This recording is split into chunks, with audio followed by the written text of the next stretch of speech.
Coucou, bienvenue sur ma chaîne Investis pour ta santé. Moi, c'est Vicma. Je suis très content de te retrouver sur cette nouvelle vidéo pour partager avec toi des connaissances médicales simples et efficaces qui vont améliorer ta santé au quotidien et te donner une meilleure qualité de vie. Aujourd'hui, nous allons voir les signes que le corps peut nous envoyer pour nous dire que nous sommes anémiés ou bien que nous manquons de sang. Et nous allons aussi voir comment utiliser notre alimentation de manière judicieuse pour éviter le manque de sang et aussi pour combattre le manque de sang. Donc, si tu appartiens à ce groupe de personnes qui sont prédisposées à développer des anémies ou bien si tu as tendance à être tout le temps confronté au manque de sang, cette vidéo te sera très bénéfique dans ton quotidien parce que à la fin, tu pourras reconnaître quand tu es anémié et tu pourras toi-même à la maison utiliser ces astuces que je vais partager avec toi pour pouvoir combattre l'anémie. L'un des premiers signes que le corps va nous envoyer pour nous dire que nous manquons de sang sera la pâleur.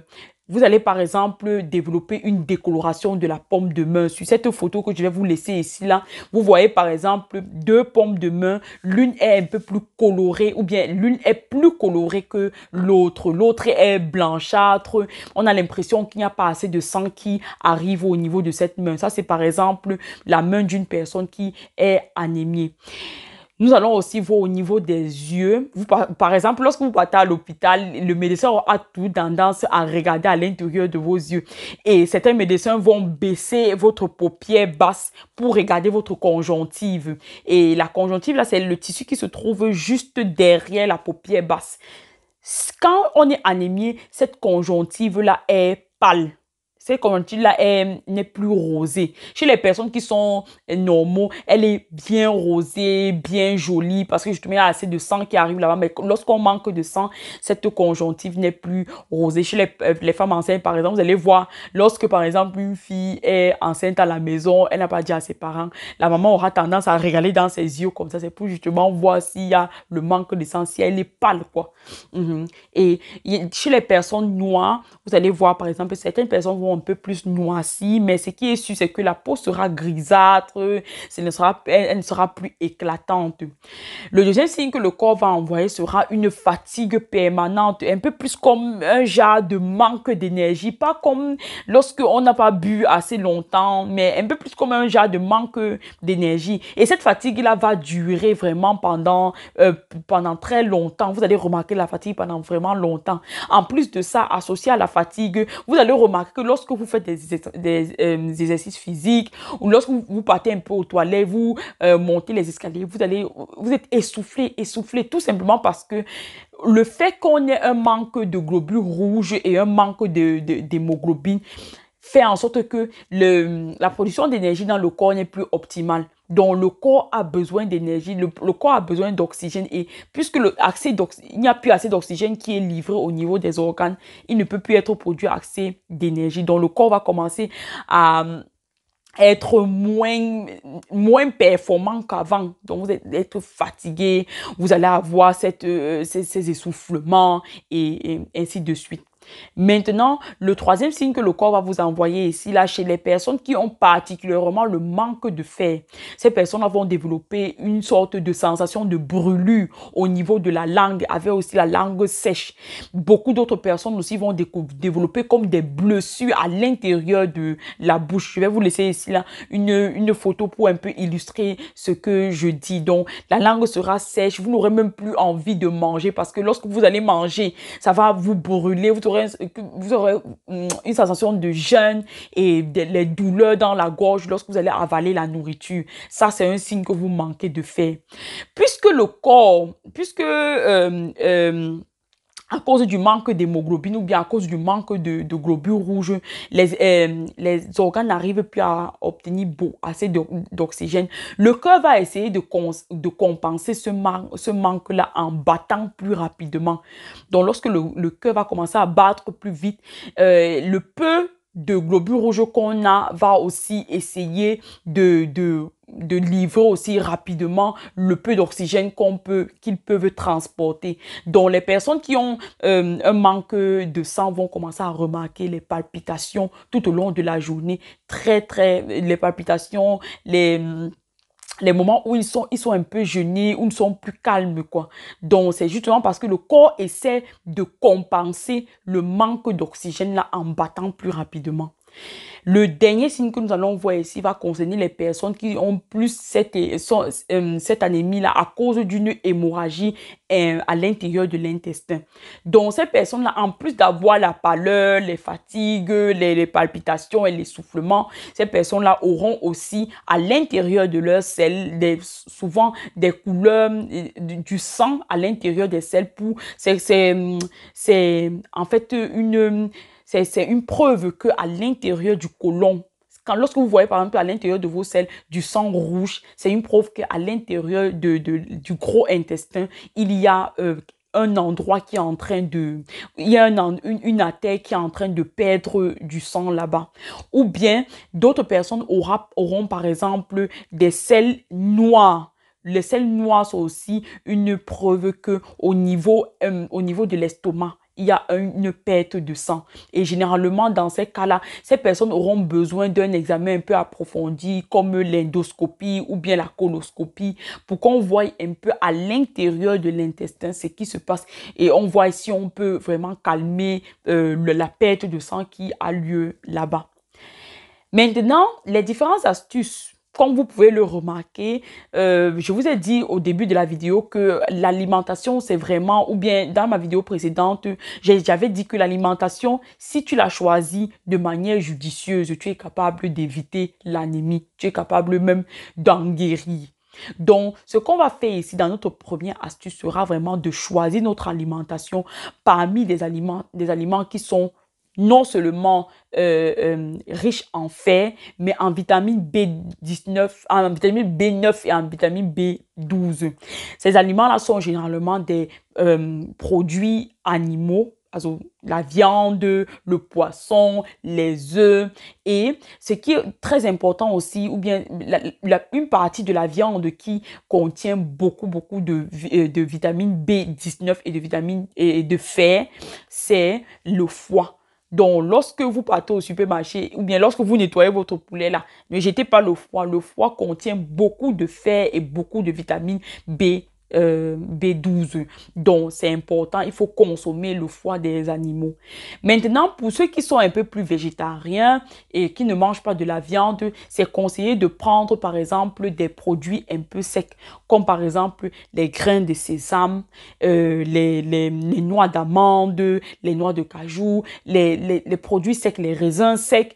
Ici en Allemagne, par exemple, il y a ce qu'on appelle le Studentenfutter. C'est en fait un petit paquet que vous pouvez trouver au supermarché dans laquelle il y a vraiment toutes les différentes noix qui peuvent vraiment aider à avoir un peu plus de vitamine B9, un peu plus de fer et un peu plus de vitamine B12. Donc, au lieu par exemple de prendre des biscuits pendant que si vous aimez grignoter, au lieu de prendre des biscuits et tout cela, les noix par exemple seraient une alternative pour vous. Parce que ça va vous permettre non seulement d'éviter les produits trop sucrés, ça va vous rassasier et ça va aussi vous aider ça va vous aider à gagner aussi le fer et les vitamines B12 pour lutter contre l'anémie. Maintenant aussi, au niveau, pour les produits riches, on a aussi particulièrement les légumes, comme par exemple les épinards, le felon. Je ne sais pas si vous connaissez le felon. En tout cas, dans mon pays d'origine, on appelle le felon. Ce sont les légumes verts qu'on saute souvent pour manger avec, par exemple, avec les bâtons de manioc ou bien avec le couscous, ainsi de suite. Et particulièrement, depuis que je suis petite, je connais ça. Ce sont les feuilles fraîches le jus des feuilles fraîches de manioc, ce qu'on appelle chez nous le coq. Donc, le jus des feuilles fraîches de manioc là, si vraiment quelqu'un est anémié, il faut prendre le jus de ces feuilles-là, il faut faire boire ça à la personne parce que c'est vraiment efficace. À part cela, il y a d'autres potions de grand-mère qu'on fait. Moi, ma mère, elle mélangeait l'œuf cru, l'œuf jaune cru avec le miel pour nous faire boire. Ce que je vais préciser ici, c'est que lorsqu'on dit que l'œuf est riche en fer et riche en vitamine B12 et tout ça, il est important de savoir que c'est le jaune d'œuf. Parce qu'il y a les personnes qui prennent l'œuf, ils jettent le jaune d'œuf là, ils mangent seulement le blanc. Dans le blanc là, il n'y a pas vraiment le fer là que vous voulez. Tout ce dont on parle là, le fer et les vitamines B12 se trouvent dans le jaune d'œuf. Donc, c'est important.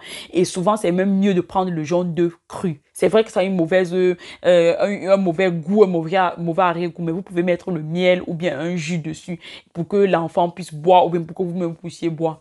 Maintenant, il y a d'autres personnes qui ont, par exemple, qui utilisent le jus des feuilles fraîches le jus de feuilles fraîches de manioc et ils mélangent ça avec le Nestlé.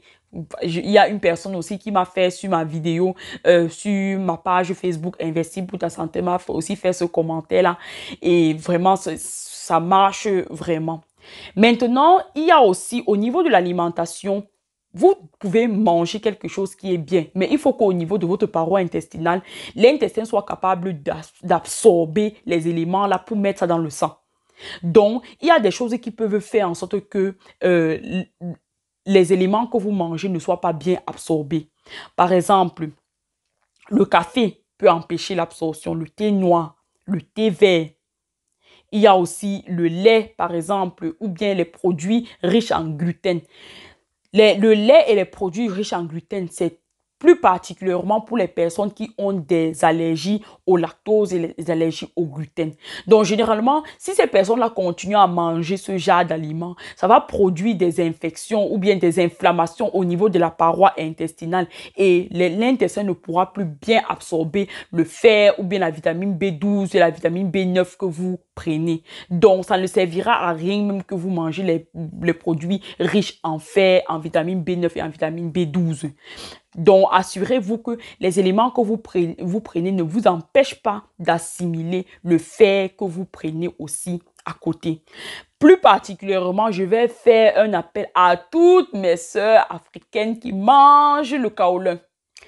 Vraiment, mes sœurs, le kaolin, je suis désolée de vous annoncer aujourd'hui, mais le kaolin empêche l'absorption du fer à l'intérieur de l'intestin et favorise l'anémie.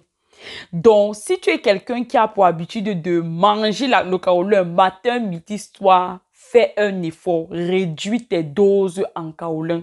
Moi-même, j'ai mangé le kaolin pendant ma vie, vraiment. Et je pense que c'est vraiment, lorsqu'on voit les dégâts que cela peut avoir sur la santé, ça vaut la peine de diminuer ou bien même de laisser totalement, mais au moins de diminuer les doses parce que il y a des personnes qui ne peuvent pas vivre un seul jour sans manger le kaolin. Donc, en plus de ça, même le kaolin a des batteries. Je vais vraiment vous faire une vidéo par rapport à cela. On va pas s'élargir sur ce thème. Donc, évitez le kaolin ou diminuez vos quantités en kaolin.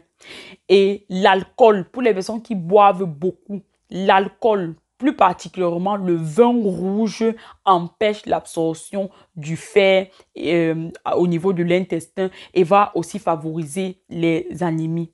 Il y a maintenant aussi des aliments qui vont pas empêcher, mais qui vont plutôt favoriser à ce que le fer, la vitamine B12, la vitamine B9 soient absorbés au niveau de l'intestin. Et ces aliments-là, ce sont les aliments riches en vitamine C, comme les agrumes.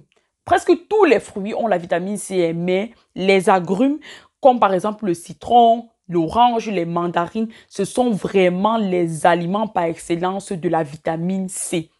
Et la vitamine C va vraiment beaucoup aider à ce que le fer soit encore plus assimilé au niveau de ton intestin.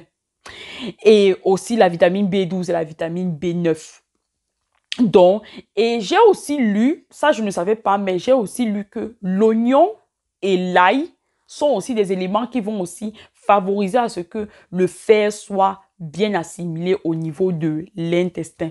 Je crois qu'on a fini. Donc, vous voyez comment ces astuces-là sont vraiment simples. C'est tout simplement de t'assurer que l'aliment que tu manges contient le fer, la vitamine B12, la vitamine B9 et t'assurer que d'autres aliments que tu prends n'empêchent pas à ce que ce fer-là ne soit absorbé au niveau de tes intestins.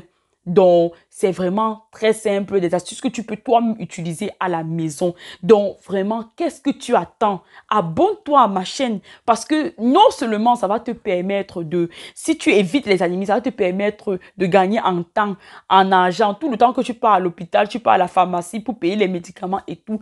Seulement en respectant ces astuces-ci, tu vas vraiment beaucoup gagner en temps et en argent. Donc, Si tu ne l'as pas encore fait, abonne-toi, active la cloche de notification et surtout partage avec tous tes proches. Tu as certainement quelqu'un dans ton entourage qui souffre tout le temps d'anémie. Donc, partage cette vidéo avec cette personne. Partage cette vidéo au maximum. Merci encore de m'avoir suivi jusqu'à la fin et à la prochaine. Ciao!